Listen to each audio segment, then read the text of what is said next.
Hey, what is going on, lads, and welcome back to another episode of Club and Country. This is episode number 41, and today we have a couple more games with St Johnstone and also the second European Qualifier with Scotland against Czech Republic, which we really need to win after losing to Denmark at home in the last game, in the last episode. And the two games with St Johnstone are against Norwich and Newcastle, which again we also need to win after losing to City with St Johnstone in the last episode too. So 3 big games for Club and Country today. Let's get 3 points and all 3. And also, as you guys know, there was a situation in the last episode. Douglas Reed was declining his contracts. Thank you to everyone that left comments in the last episode. It seems like it will be okay, or that's what you guys have made me believe. So if it's not okay, I'm coming for you. But no, you guys did seem to make it out that it'll be alright, and you got to wait until January, offer him a deal, and he'll accept it. So a big thank you to everyone that left comments. I was panicking like crazy in the last episode, but it seems like it will be okay. But there are players who want to terminate the contracts anyway. One is Reece Campbell, who we're going to let go, even though his potential could be alright. His overall's poor, and we already have one of the Kirks who's got good potential at left back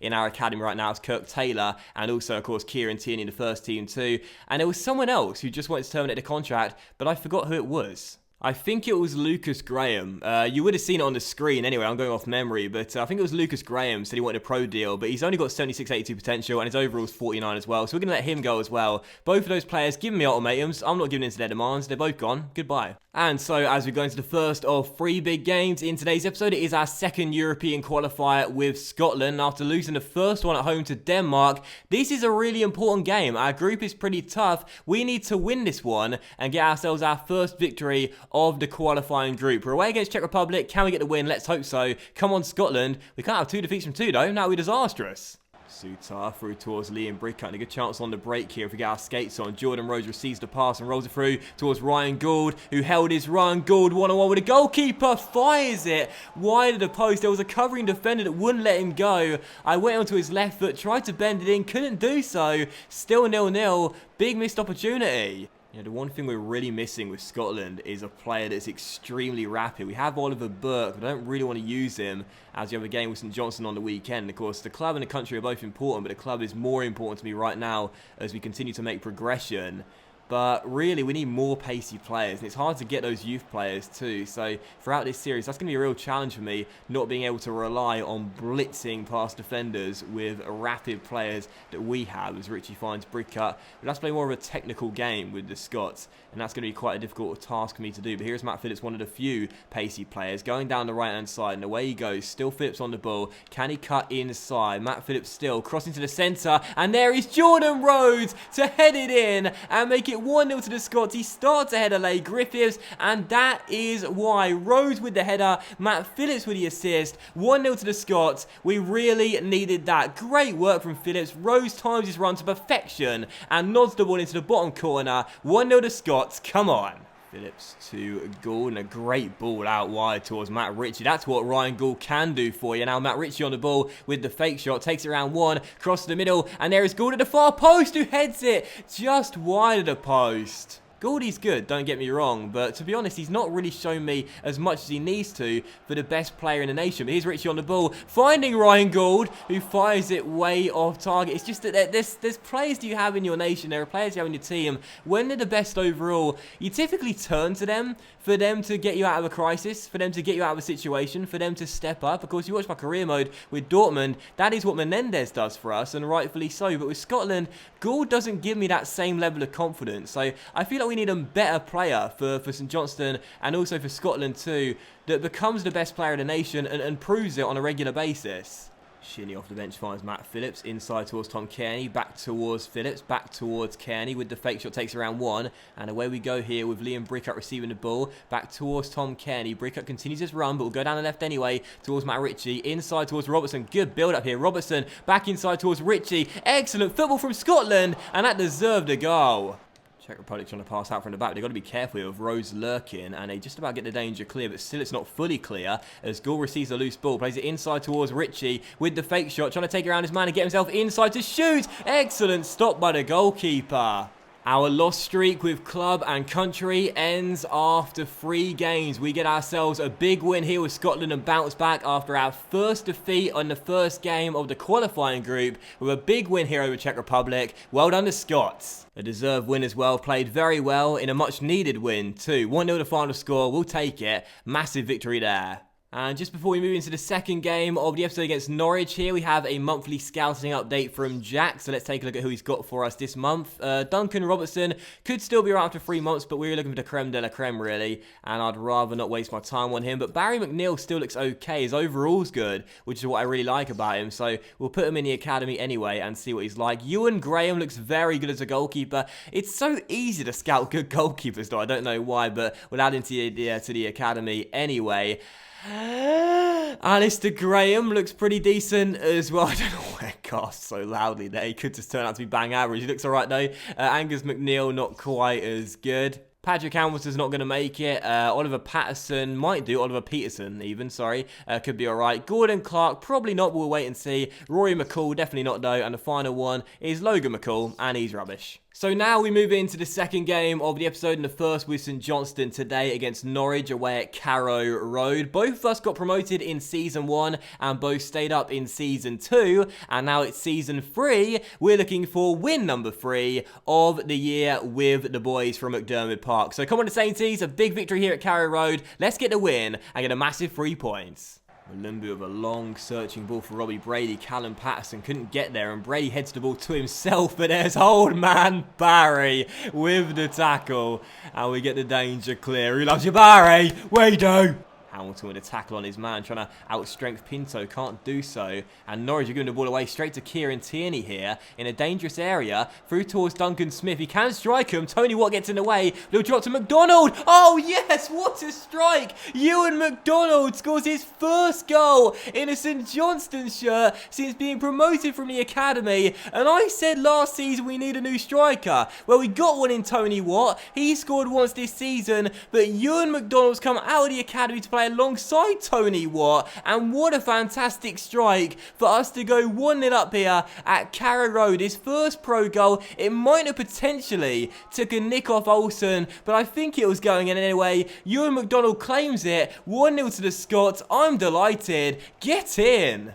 I don't know whether you guys are the same as me, but whenever an academy player scores for the first time, no matter what their position, it's always a great feeling, you know, because you know Ewan McDonald is probably going to score more than once in his entire career, but the first goal is always the best one for me. It's great to see, and speaking of the first goal, he could get his second right here. McDonald on the ball, plays it inside towards Hamilton instead, and the ginger nut's through, and blazes it wide of the post. It's Brady for Norwich down the left, looking for Stephen Naismith, and he finds him as well. And the Scot trying to turn and cross to the middle, and he does as well. But there's old man Barry the header, but it's not fully clear. Ball comes back inside. Really good chance here for Norwich. Naismith takes it around a couple of players and fires it into the side netting. Big let off. Good header initially from Barry. Probably should have had a bit more power on that one, but either way, still a good chance there for Norwich. Unfortunately, they couldn't take advantage as Burke storms down the right, and we could punish them here and go 2 goals up. Burke chips into Watt, heads it through towards McDonald. Oh, you McDonald! Oh my goodness! That would have been absolutely magical from Ewan McDonald, pulling out the Burkamp flick, and the first time volley goes just wide of the post. Oh, what a goal that would have been! And after our loss to Manchester City, this is the way to bounce back. 1-0 to the Sainties, a big 1-0 victory away at Carrow Road. It's now 3 wins from our first 4 games, all coming on the road as well. A massive, massive victory. Without question, a deserved win, a great performance, the far superior side, and Ewan McDonald, what a fantastic game, what a fantastic goal, and he almost scored another one as well, which would have been a goal of the series. Equality's job under close scrutiny. With Equality's impending job review coming up, many people are wondering how he will fare in the eyes of the national team committee. The majority of fans and critics alike are sure he'll still be here after the review, but as always, there is a vocal minority that are never impressed, and usually it's the ones who shout the loudest that get what they want.